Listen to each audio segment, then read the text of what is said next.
نرخی نەوت ئاڵتوونەڕەشەکە بەردەوامە لە دابەزین و نرخەکەی لە نەزمترین ئاسیدایە لە ماوەی 7 ساڵی ڕابردوودا. لە ئێستاشدا ئاماژە بۆ دەکرێت پێدەچێت تا 3 ساڵی دیکە نرخەکەی لەم ئاستەدا بمێنێتەوە. نرخی بەرمیلێک نەوتی برند لە بازارەکانی جیهاندا بۆ 38 دلار دابەزی کە ئەوەش نزمترین ئاسیەتی لە ماوەی 7 ساڵی ڕابردوودا.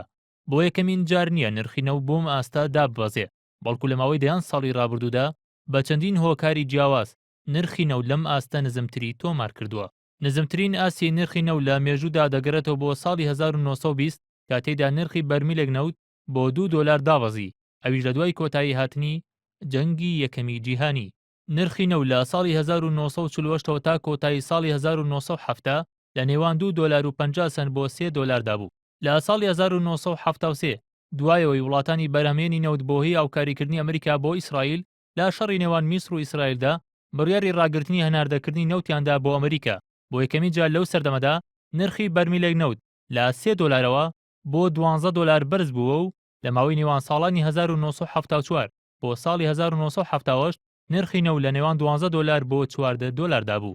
لە دوای هەڵگیرسانی جەنگی نێوان عێراق و ئێران لە ساڵی 1970دا هەناردەکردنی نەوت لەلایەن هەردوو وڵاتەوە بە ڕێژەی 6 ملیۆن بەرمیل نەوت لە ڕۆژێکدا کەم کرایەوە و بەهۆیشەوە نرخی نەوت گەیشتە 37 دلار. بەهۆی خراپبەڕێوەبردنی فرۆشتنی نەوت لەلایەن ڕێکخراوی ئۆپێکەوە لە ماوەی ساڵانی 1982 بۆ ساڵی 1985 جارێکی دیکە نرخی نەوت بە ڕێژێکی بەرچاوڕووی لە دابەزین کردو. لەو ماوەیەدا نرخی نەوت بۆ 25 دلار دابەزی.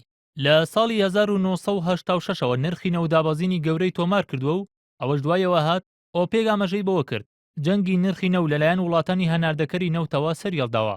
بە جۆرێک هەندێک لە وڵاتان بەرمیلێک نەوتیان بە 7 دلار دەفرۆشت، بەڵام لە کۆتایی هەمان ساڵدا وڵاتانی هەناردەکەری نەوت لەسەر ئەوە ڕێکەوتن نرخی نەوت لە 18 دلاردا جێگیر بکەن و لە دوای ساڵی 1970ەوە جارێکی دیکە نرخی نەوت گەیشتەوە 29 دلار.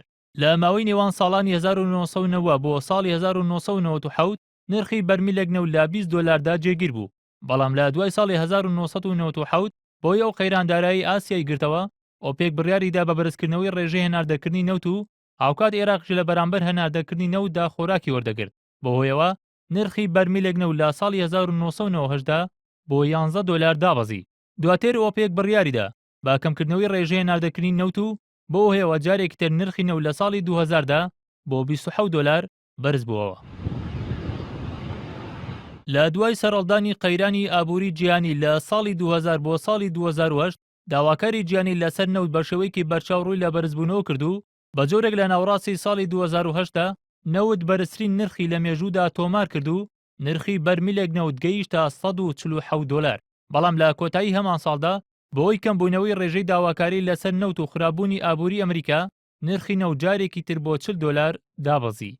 لە ساڵی 2011دا و لە دوای سەرەڵدانی بەهاری عەرەبیەوە بۆی ئەو گۆڕانکارە سیاسی وڵاتانی بەرهەمهێنی نەوتی گرتەوە ڕێژەی هەناردەکردنی نەوت ڕووی لە دابەزین کردو، نرخی نەوت گەیشتە 100 دلار. لە ناوەڕاستی ساڵی 2014ەوە بۆی زۆری ڕێژەی هەناردەکردنی نەوت لەلایەن ئۆپێکەوە و بۆی بەرهەمهێنانی نەوتی بردین لەلایەن ئەمریکاوە جارێکی دیکە نرخی نەوت لە بازارەکانی جیهاندا ڕووی لە دابەزین کردو تا ئێستاش بەردەوامە و لە 160 نرخی ڕاستەقینەی خۆی لەدەستداوە کاوەش کاریگەری خراپیە لەسەر ئابووری ئەو وڵاتانی پشت بە داهاتی نەوت دەبەسن. عێراق و هەرێمی کوردستانیش لە ئێستادا بۆی دابەزینی نرخی نەوتەوە زیانێکی زۆریان پێگەیشتووە و بە قەیرانی داراییدا تێپەڕ دەبن و بەپێی بۆچوونی شارەزانی ئابووریش تا 3 ساڵی دیکە نرخی نەوت لە 40 دلارەوە دەمێنێتەوە. بەرهەم ساڵح NRT